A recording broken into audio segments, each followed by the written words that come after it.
नमस्कार दोस्तों, आज हम एक अद्भुत विषय पर चर्चा करने जा रहे हैं। चेतन, कॉन्शियसनेस, अवचेतन, सबकॉन्शियसनेस और अचेतन, अनकॉन्शियसनेस। ये तीनों शक्तियां हमारे मस्तिष्क और मानसिक प्रक्रियाओं को समझने में महत्वपूर्ण भूमिका निभाती हैं। इस वीडियो में हम विस्तार से समझेंगे कि ये क्या है और कैसे हमारे दैनिक जीवन को प्रभावित करती है। चेतन क्या है? चेतन अवस्था वह अवस्था है जहां हम पूरी तरह जागरूक होते हैं। हमारे विचार, अनुभव और भावनाएं इस अवस्था में होते हैं। जब आप किसी समस्या का समाधान कर रहे होते हैं, किसी किताब को पढ़ रहे होते हैं या किसी बातचीत में होते हैं, तब आप पूरी तरह से चेतन होते हैं। इस अवस्था में मस्तिष्क जानकारी को पूरी तरह से प्रोसेस करता है और आप अपने आसपास के वातावरण को समझ सकते हैं। उदाहरण के लिए, जब आप गाड़ी चला रहे होते हैं और सामने से कोई गाड़ी आ रही होती है, तो आप उसे देखकर तुरंत निर्णय लेते हैं कि आपको ब्रेक लगानी है। यह आपकी चेतन अवस्था का परिणाम है। अवचेतन क्या है? अवचेतन मस्तिष्क का वह हिस्सा है जहां मानसिक प्रक्रियाएं तब होती हैं जब हम उन्हें पूरी तरह से अनुभव नहीं कर रहे होते हैं, लेकिन ये प्रक्रियाएं इतनी ताकतवर होती हैं कि ये कभी भी चेतन अवस्था में आ सकती हैं। जैसे जब हम कुछ याद करने की कोशिश करते हैं, लेकिन वह तुरंत याद नहीं आता, फिर अचानक कुछ मिनटों या घंटों बाद वह बात अपने आप याद आ जाती है।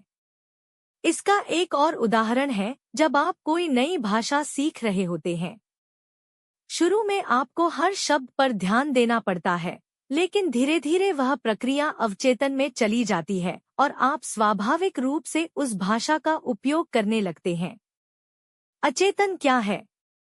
अचेतन वह मानसिक प्रक्रिया है जो हमारी चेतना से पूरी तरह बाहर होती है। इसका मतलब यह है कि हम इन प्रक्रियाओं के बारे में जागरूक नहीं होते हैं, फिर भी ये हमारे जीवन पर गहरा प्रभाव डालती है।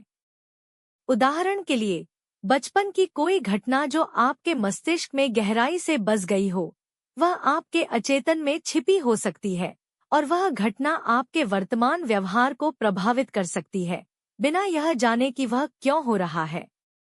मनोरोग विशेषज्ञ जैसे सिगमंड फ्रायड ने बताया कि कई बार हमारे डर, चिंताएं या भावनात्मक मुद्दे हमारे अचेतन मस्तिष्क में छिपे होते हैं और इन्हें समझने के लिए गहरी मानसिक प्रक्रिया की आवश्यकता होती है। गैर चेतनता, नॉन कॉन्शियसनेस। गैर चेतनता का मतलब होता है हमारे शरीर के वो सभी न्यूरोफिजियोलॉजिकल प्रोसेस जिनके बारे में हम पूरी तरह से अनजान होते हैं। यह हमारे मस्तिष्क की उन प्रक्रियाओं से संबंधित है जो अपने आप होती हैं, जैसे हमारी सांसें, दिल की धड़कन और अन्य स्वचालित निर्णय। हम इनमें कोई सीधा नियंत्रण नहीं रखते, लेकिन ये लगातार हमारे जीवन का हिस्सा होती हैं। निष्कर्ष और उदाहरण, आइए इसे और बेहतर समझते हैं। एक, जब आप अपने दोस्त से बात कर रहे होते हैं और उसकी बातों को समझते हैं, तो आप चेतन स्थिति में होते हैं। 2, जब आपको किसी गाने के बोल याद करने में समय लगता है और वह अचानक याद आ जाता है, तो वह अवचेतन की प्रक्रिया होती है। 3, जब आपका कोई पुराना डर या अनुभव आपके वर्तमान व्यवहार को प्रभावित करता है, पर आपको इसका कोई स्पष्ट कारण नहीं दिखता, तो वह अचेतन का परिणाम होता है। दोस्तों, यह हमारी मानसिक प्रक्रियाओं को समझने का एक तरीका है। चेतन, अवचेतन और अचेतन मस्तिष्क की शक्तियों को समझकर हम अपने जीवन को बेहतर बना सकते हैं।